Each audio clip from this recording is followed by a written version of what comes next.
Hey guys, welcome to House 317. I'm your host Rodney, joined by permanent roommates Josh. What's going on? Brandon.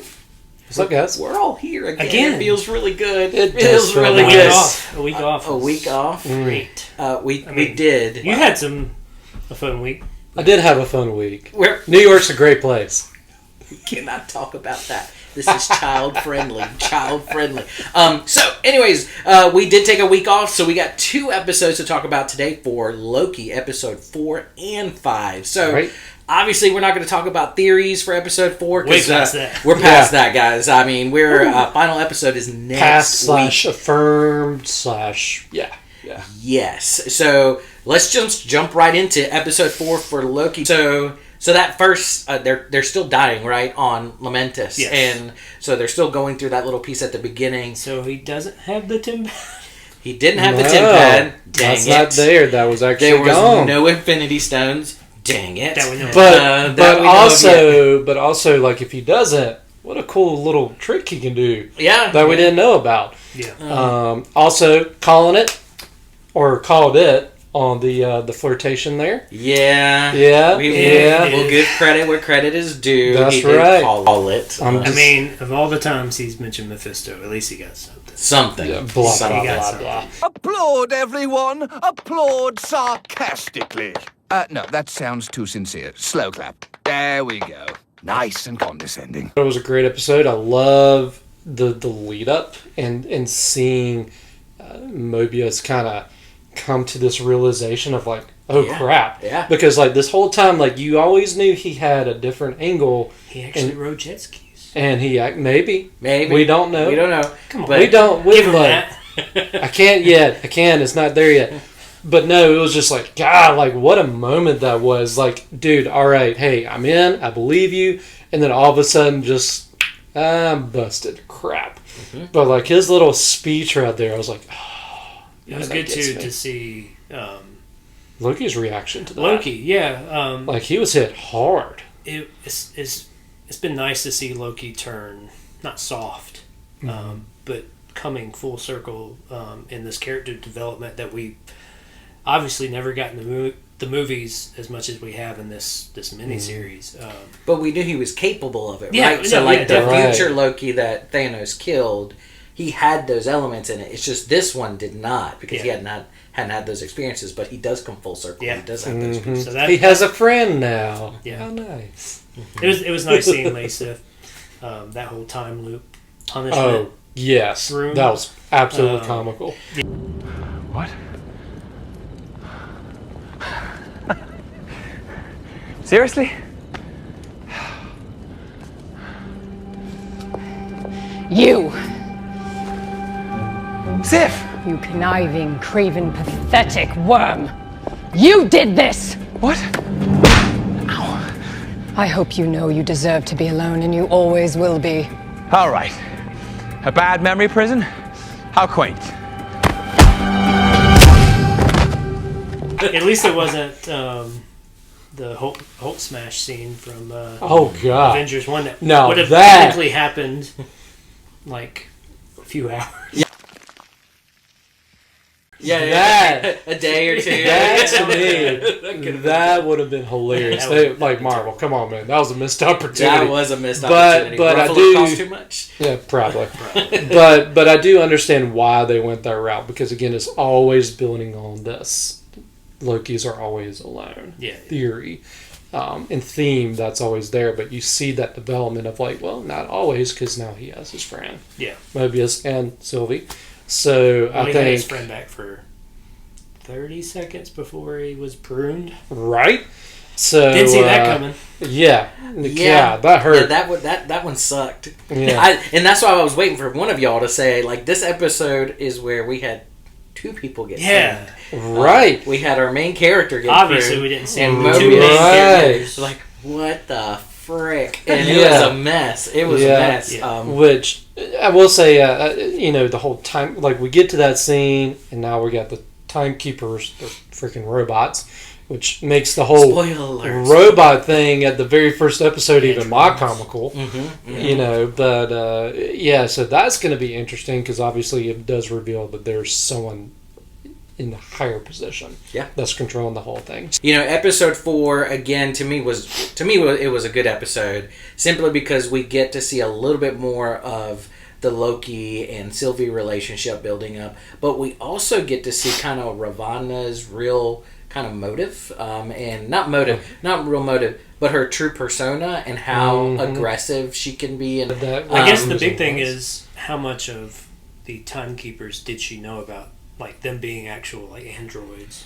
So I feel like that piece is true for her. Like I feel like she didn't know. Okay. I feel like when I think it was episode 3 when she's going to go see them to give the report on being that she captured both Lokis, she still shows anxiety as she's going up there, as she feels like she's meeting the true timekeepers. Okay. I think that it does. She's trying to protect the timekeepers in episode 4 when she realizes that B-15 takes off their necklaces, their collars, and she realizes that they're in danger, so she asks them to keep. So I feel like she's not been kept in the loop this whole time. She is just, and we'll segue into episode 5, she's just trying to maintain order. Because I think she sees an opportunity for herself, which I think is where the Kang piece will come in, but we'll get into that. So yes, I thought it was a great episode. We lost 2 main characters. It left us hanging with that wonderful first end credit scene for the entire series. Where Loki wakes up in what appears to be the end of time.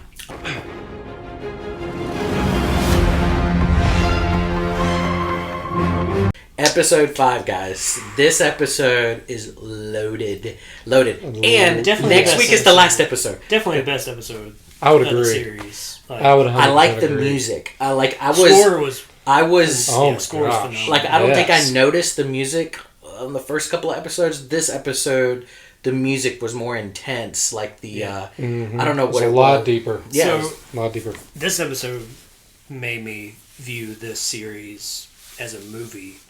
So with Falcon and Winter Soldier, it felt like a movie, like just a stretched out movie. Didn't get that with WandaVision. Obviously, that felt like a TV show because that's what they were going for. Yeah. This is the first episode of this series where I'm like, this is like movie quality stuff. Like score, CGI, all that stuff was just top notch. Right. I absolutely loved it. I just loved it because of all the Easter eggs. And I know the majority of them mean nothing, and there's a lot of them that mean something, possibly. But, Throg. Honestly, the main villain, right? Alligator Loki, Throg, it's the new Mephisto. The whole President Loki, the gang of Lokis, that whole thing, like all of that just made me smile. That was the way to put it. Yeah, so we're talking about Renslayer and Sylvie and their interaction and wanting. Sylvie's trying to get more information about possibly like what happened to Loki, but still on her mission for the most part.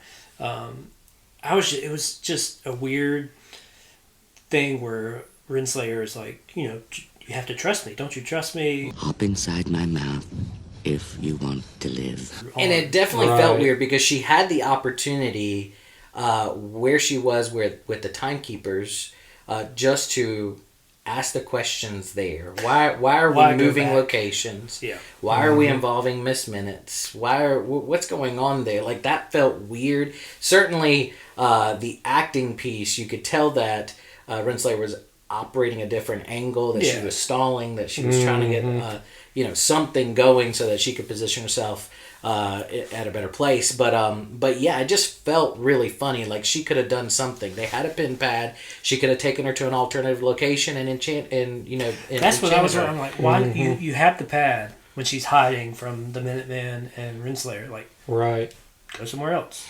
Obviously, they can. I think she knew that the next step was she had to burn herself, and you kind of get a sense of that. It led up to that, right? Because when she says just like, "Oh, you almost had me," it was very much more of a smack back to her, just to kind of say like, "Nah, you tried, but you didn't." Yeah. But she kind of revealed that moment of like, "Hey, there was some truth in what she said," and I think that's where she got the information she needed. Prune herself, go where Loki is. But that little sneak of the hand, you're grabbing the tin pad. Yeah. And now she has that control there.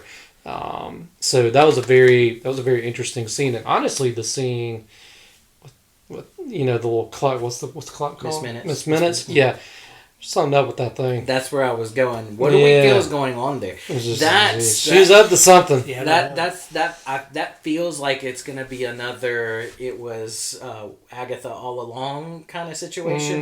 And I know multiple people have said this about Miss Minutes, but she gets placed in random places where it's innocuous that what she's doing, but yet it seems a little sinister. Like why can she interact like a normal person? Like this artificial intelligence is interacting like a normal person, stalling. Like how would a AI know how to stall? Yeah, she's like, that's somewhere. Right. It was giving weird. her ideas on how to stall like that.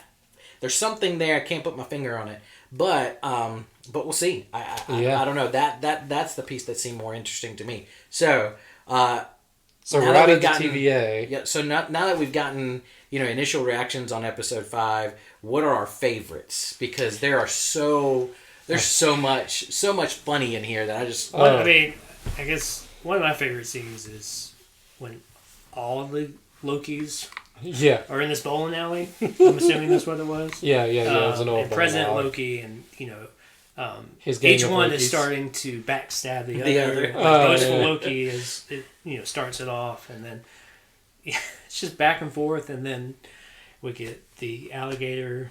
I love that the alligator has an Captain Hook attitude. scene. And scream. Oh my gosh, that was good. fantastic. That was very good. Old Man Loki with the projections there, and we get a little callback to Get Help, where Kid Thor throws alligator Thor, or sorry, Kid Loki throws alligator Loki. That's a keen eye. I don't remember seeing that. Yeah. That is a good eye. Yeah, that was funny though. No, the whole scene was funny. Yeah, it was. Alligator Loki is fantastic. I know he's not really rolling his eyes, but there's times where you're just like, you can just get that mentality. It's just like, yeah. And then calling him out, saying like, nah, that's bull. That was a good one. That was good. I got all 6 Infinity Stones. No, you didn't. No. Well, the drop of Kid Loki killed Thor. Yeah. Right? What was your Nexus event, Your Majesty? I killed Thor. Pete, what about you? Unless that was it too. No. I would say top 2 for me. I do have another one. Yeah. So top 2. I know. I'm sorry. Bring forth I'm ideas. sorry. So number 1 for sure is Old Man Loki conjuring up Asgard. Just straight up, the score for that honestly was fantastic. What's the instrument? That real deep like bass kind of situation. So it wasn't an organ. It's a. I forget who composes it, but she used over 30 different people. It's definitely a brass instrument. Yeah. But man, it was just good. Like, Yes, it was a solid moment. My second favorite is Mobius just showing up in the cards. But that was so satisfying to know, like, okay, so obviously if Loki survived, he survived. That's not just going to be the end of his story. And we know he's going back, and I love that little line, like, Burn it down. We're gonna go back to episode 1. We're gonna burn it down, and thanks for the spark. And I really hope that's what I told y'all it was gonna come back, baby. I gave you grief about it. So the real question is does he start with his desk? Starts with his desk. I told you that would come back first, full circle. My favorite was, he's taking the 3 Loki, or was it the 3 Lokis that he took over there? When the ship drops in the middle, he's like, I'm going to go kill this thing. Yeah. And the ship drops and it's shooting cannons and all this other stuff and it doesn't do a thing. Smoke just turns Yeah, and he goes to bones.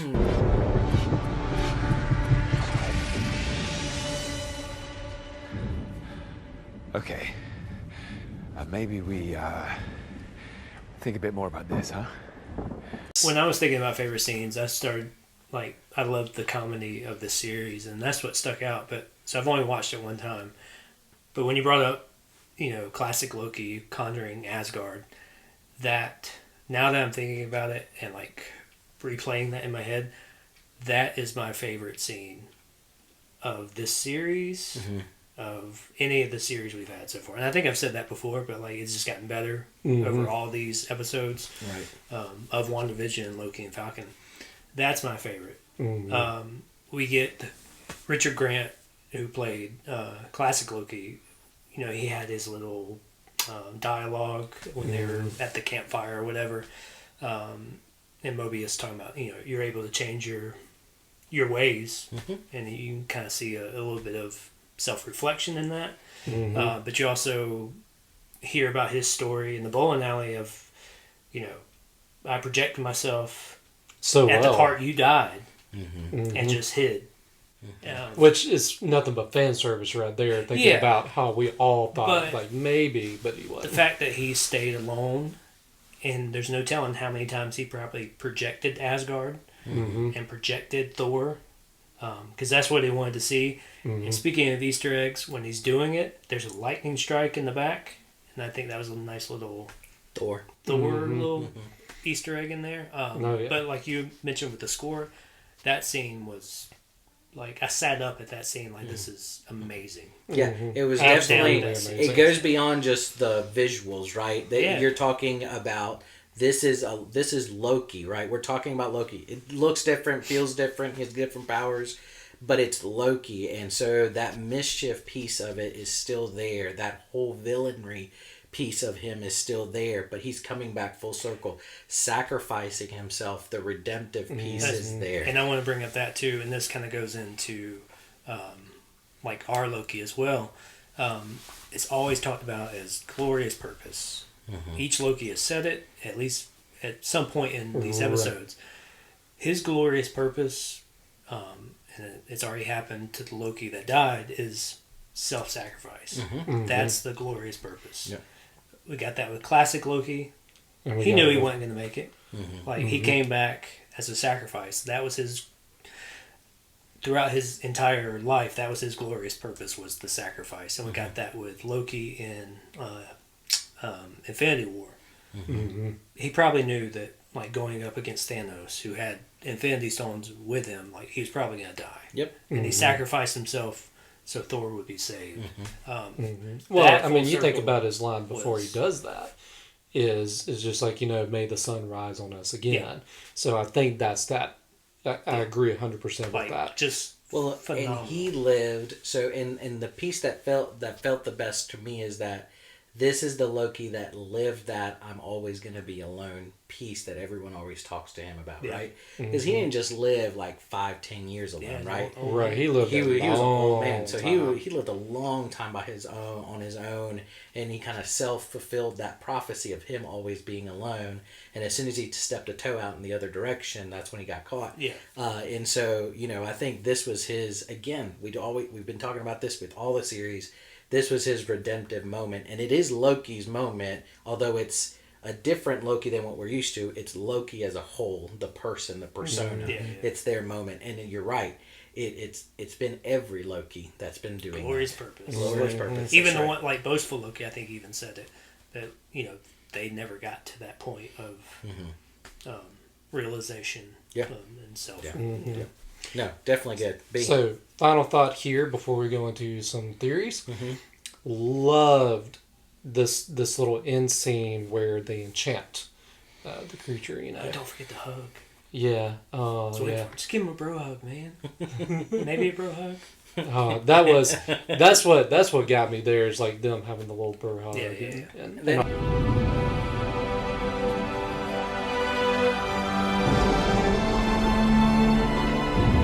Thank you, my friend. You're my favorite.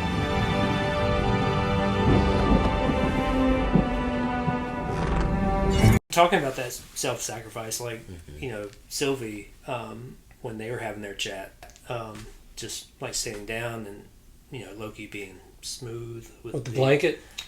Well done. Yeah. No, and she was asking him, like, when... What? That was smooth. It was like... You can see it coming from a mile away. I mean, he was not being smooth at all. It's cold. I mean, most everybody's like... He was just like... Oh yeah. She's like, but would he had you set like it up one? like this. Like he set it up 5 minutes ago. It's cold, and then 2 minutes later, he's making a blanket for himself, and then 2 minutes after that, he makes a blanket for both. Hey, of them. Oh yeah. Hey. But did you catch the? I think she was throwing him a bone. Like No, she did. She said, you know, I feel like this outfit's a little blah blah blah, and I'm like, dude, that was your chance. That was wondering if he was going I don't know what you were thinking, buddy, but you missed out. Yeah. But anyways, but yeah, anyways. she was PG. She was PG. waiting for him to like turn on her, and so like him giving the Tempad to Mobius and like her like relief, and you could see that she was just like meant a true lot. alignment. Now. Yeah, they're one right now. Let's hope it stays that way. Yeah. But yeah, so where I was going was that moment of going back to an earlier conversation where he talks about how the blades are really, it's almost kind of like kryptonite in a way, where it's like, no, that's holding you back, that's keeping you down. There's No much offense. more. no offense, guys, No but offense. the daggers are They're holding crap. back. Yeah. But they look awesome. They really did. The Love one is that a was dagger. on fire. I mean, that was pretty cool. So- That was pretty cool. But I love that he gets that It was moment just of like, illusion magic. yeah. I'm saying, was that the dagger that killed Thor? Yeah. You think so? Yeah. But anyway, so I love that he puts that back, realizing in that moment, all right, this is obviously not going to work. Go with this, and the fact that, you know, even earlier on we were like, can he enchant? Can he not enchant? He actually, like, you get that affirmation that he didn't believe he could, but now that he understands that there's more that Lokis are can capable do. of more. And then the fact that it took her bringing their hands together. That to was a make the little connection. corny. There were a couple of corny moments in this episode, like forced. I know it. They looked forced. Like That was like, not a forced there moment. was that one was moment- that made it all come full Oh, circle. whatever. That was So good. there was one moment where she's just like, "Hold my hand." We and can he's do just this like, together. and Did he's she like, say that? No, he's ad-libbing that in there. I am overreacting, but there were some pieces that felt a little forced, like the moment in the elevator, episode 4, and so when they're getting escorted to the elevator, and She asked if he was okay. and she asked him, he goes, "I'm like, what the heck was that? Why don't you just say, yeah, I'm okay?" Like, Dude, some of it felt a little rough. he just had his new best friend. I love pruned the in front of series. him. I just like to call out where things need Maybe to be he called couldn't out. speak because wasn't at that point he'd already been hitting the nuts like Yeah, no matter he probably couldn't breathe. that's true. It's just still Just getting up saying. for air. All right, so let's transition into theories because, holy moly, the last episode is next week. Have I said that enough? The last episode is next So week. sad. That does make me sad. It does make me sad. However, There is. you season guys 2. have both talked about 2 separate theories that I'm super interested in. So Okay. we'll start with Josh. We'll start with Josh. No, go be. Okay, good. Okay. I'm gonna go. I think we're on the You're same- excited about one, Yes, I'm excited. and I'm there with you. But I'm Kind gonna of go. excited. I'm gonna go the obvious route Okay. and let you take the reins on the other one. All right. So Don't you dare say Mephisto. Mephisto's We out. have to say All it every right. episode. No. Oh, is he out? No, I don't. Because I won't say it anymore if you say he's out. No, I think he's out. Okay. I don't think we We're good. We'll meet stop. him until like maybe Doctor Strange. Maybe. So he's not out. So he's not out. He's just not for now. Yes, no, yes. No. Yes. So everything to me points to Kang. It's odd that we might get his reveal here versus like knowing he's going to be in Ant-Man and the Wasp: Quantumania, and that's 2023. So we got some time there, but it could be that we see him make various appearances and him have his fingers in a couple of things between now and then with a lot of the different movies, multiverse So like Thanos. I was timelines. about to say, So yeah, like because- Thanos. Yeah, Thanos Very, was- very similar. He's already sitting there. he's already cast, Yeah, and they haven't even started filming for that, yeah. Ant-Man. Yeah. and they won't for another No. year. Probably, so. So I think it's very much more that cameo style. We'll start to see him a little bit more. We start to understand more of what he's doing. Yeah. But I definitely think this is the helm for him. I think there were too many callbacks to him very specifically in this episode between buildings. You talking about the Avengers Tower? Yeah. All right, do you know about this? No. I haven't watched a thing other than the No, episode. No. Okay, So do your when the research, Avenger, when obviously you can see the Avengers Tower. You can see like, the Golden Gate Bridge and all that. And when it passed by, I'm like, well, that doesn't say Avengers or Stark. No, it doesn't say Stark either. There's I can't remember. You may remember. It basically is pronounced Kang, but it's spelled with a Q. But anyways, it's his company that when he's kind of in that timeline, he buys it from Stark. That's his company. So that's his building. That's his building. What's it doing at the end of time? Well, if it's his building and he's controlling everything, we knew, we would say it. Why would he? Well, there's other that things. timeline? There's also the Sphinx. There's also the pyramids. I mean, like, there's tons of different things that are part of Kang's. Well, not necessarily time travel, but Kang actually kind of creates his own city, if you will, and it has momentums and the wonders of the world, different things like that are all incorporated into it. So all of that, there's a lot of those reveals in this episode. There's a lot of callbacks to that. And then you think about the end of time, here he is in his castle.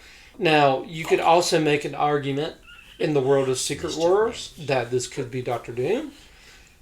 I think that's a bit of a stretch. I would love it if we got some Doctor Doom now. I want it sooner versus later. I hate to say it, but it is too early. It is too early. I would love it, but it is too early. I really... So me and Rodney have talked about this on multiple occasions. I want a good Doctor Doom. He was not done well in the other things. Yes. I mean, Doctor Doom is like villain numero uno in the comics. I mean, right? They have to do him justice. They have to set him up right, and I think right now it's way too early. Yeah. And without Fantastic Four being introduced yet, it's a bit of a push. Again, I would love for it because, again, like when you think about Secret Wars and him having his own little domain, it has that same vibe to it that you see within his world. And maybe that's something where Kang and him have had a confrontation. Maybe that is his at some level. But anyways, there's a lot there to unpack. So you're saying when they walk in, they're going to see Kang? I don't think... I honestly don't know if we'll meet him within the episode. There's a lot to happen. Mm-hmm. I think it's like right there at the very end. It's a major cliffhanger. And that's what brings up Season 2. And I think Season 2 happens before 2023. Because we don't know that yet. We don't know that, right? Right. We don't know when they're going to do it. We're assuming like a year rotation, but we don't know when they're doing it. Right. Okay. Right. So going with the Kang theory, like if you look at the colors surrounding that castle, it was purple, it was green, and it was blue. Comic, Yeah. Also has felt that type very. What's the Vormir? Vormir. Yeah. That whole vibe of when the Soul Stone kind of goes up, you got all that around it. Looks a little bit like what we see in the Quantum Realm with that city that we brought up last time. So the other theory that I'm starting to jump on board with, even though there's only one more episode, I like it too, is that I want it. The person, the being, whatever behind the TVA is just another Loki variant. What? That would be so awesome. Which Loki's. The more you think about it, kind of makes a lot of sense. It does. And the reason, okay, so some people have brought up how, like this Loki, somehow made it to this point, and that's why they're the Minutemen, the TVA, are trying to prune and get rid of all these other variants of Loki. You don't really see any other type of variant in the show.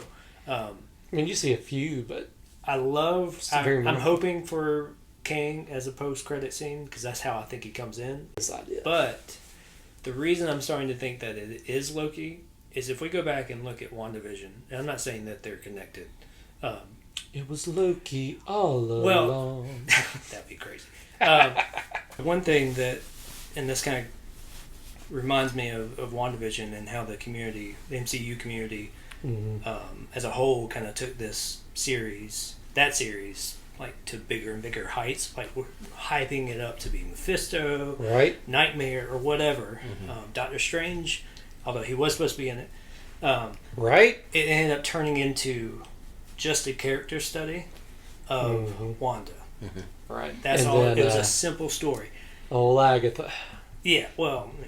So are you saying this is it was this a Loki reminds me all of along? that, and no, I'm just saying that it makes more and more sense that this story is just about Loki, at least this season, where it's all about him coming full circle and him meeting himself as an evil, because there have been scenes from the trailers of the show of King Loki, whether that's from like a past timeline at the Avengers Tower or if it's actually in the castle. So I have a theory about this, so bear with me. All right. So let's say it's Kang and it's not Loki. All right. Could he have the ability, very much so, kind of like how you get a little bit of that back history in episode 1, you get to see a past self, things like that. Could he have the ability to try to manipulate Loki? Yeah. And make him think like, hey, this could be yours if you don't. That's what I'm saying. That's what everything is just. I think Loki, it's him trying to. Kang, Yeah. So it could be Loki trying to manipulate Loki, or it could be Kang trying to manipulate Loki. I don't think from his character development he actually takes that role. I think it's going to be a challenge. Because again, Sylvie says, it's like, hey, you might have a timeline you can rule after this. Yeah. And, obviously that's going to be a big temptation. Yeah. So I think as they're journeying through to get to wherever the main character is, or the main villain is, that they're both going to go through a journey of sorts. Because again, like, you kind of see different stages of the castle in some of the trailers. You see her fighting, but you don't see Loki there with her. Yeah. You see Loki on his own. So I think they get split up in some degree. I like it. I like both of y'all's theories. And so here's what I think is going to happen, and here's what I want to happen. So what I think is going to happen, I think the Miss Minutes piece is going to iron itself out once they walk into. What if it's just Miss Minutes there in that little glow part of the tower? Because again, she glows. It's the glow. I would be so pissed. Honestly, it's just I want it to be Loki or Kang, but if it's her, I think that it's going to be a Miss Minutes situation. I don't think we see Kang until post-credit scene. That he's really pulling the strings, but Miss Minutes was the one managing the whole thing, because she's been the only one at the TVA this entire time. Because even Ravonna, she was still she was still a minute woman. She was still a minute woman when she captured Lady Loki, Sylvie. And so there was someone else in charge at that point. There was a different judge at that point, but Miss Minutes was there all along. Yeah. And so I think that what they encounter there is a version of Miss Minutes, not the projection Miss Minutes, but the person manipulating the projection. But then Kang comes in at post-credit scene. That's what I think is going to happen. But what I really want to happen is what you just talked about, and what you just said about those scenes where Loki's on the throne. So what I think is going to happen, what I want to happen, is that yes, we get this Miss Minute situation, we get a Kang situation, they're fighting it out, Sylvie dies, and that flips Loki. And so I think that's what I would love to happen. I would love to happen that her death. So you would love for Sylvie to die. I would like for her death to trigger a downward spiral for him, and and that's to me is the more interesting one, that we get a character like Loki. Get a character like Loki. So I'm gonna kick off that. Let me finish. We get a character like Loki that gets to the precipice of redemption, and then that piece happens again. Humanity, that happens with us, right? We get people that they crack, and I think that that would be more interesting, that he gets to a point where he's almost there, he almost gets what he wants, and then it all gets taken away from him. And then I think it's going to be the opposite.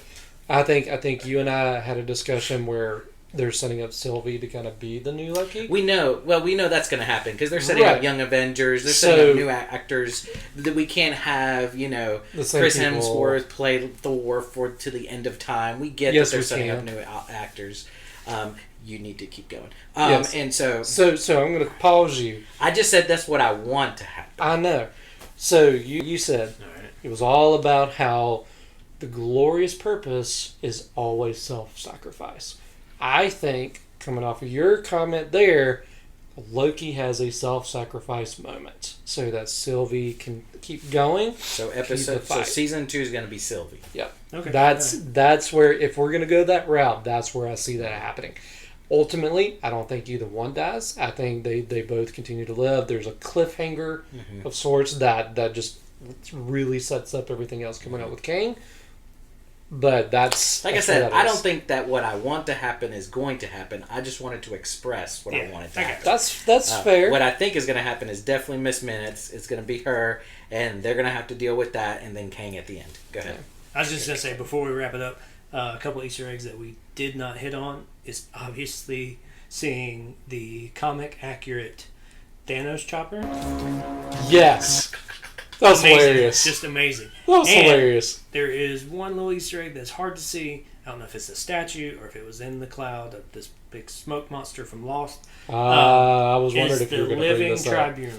Yes. You saw that? Yes. You can see two faces. It's right there before they go into battle with the creature there at the very end. Just crazy. We won't even that is crazy because Silver Surfer. Oh my God! Well, the living tribunal is so. I mean, obviously, it's a lot more than that. Right. Oh my gosh! Okay, something's going down. That's a good eye. That is a good eye. We're gonna leave it on that. Yep. All right. So, guys, if you like what you're seeing, leave us a comment in the comment section at the very bottom. As always, subscribe, take care of each other, and peace.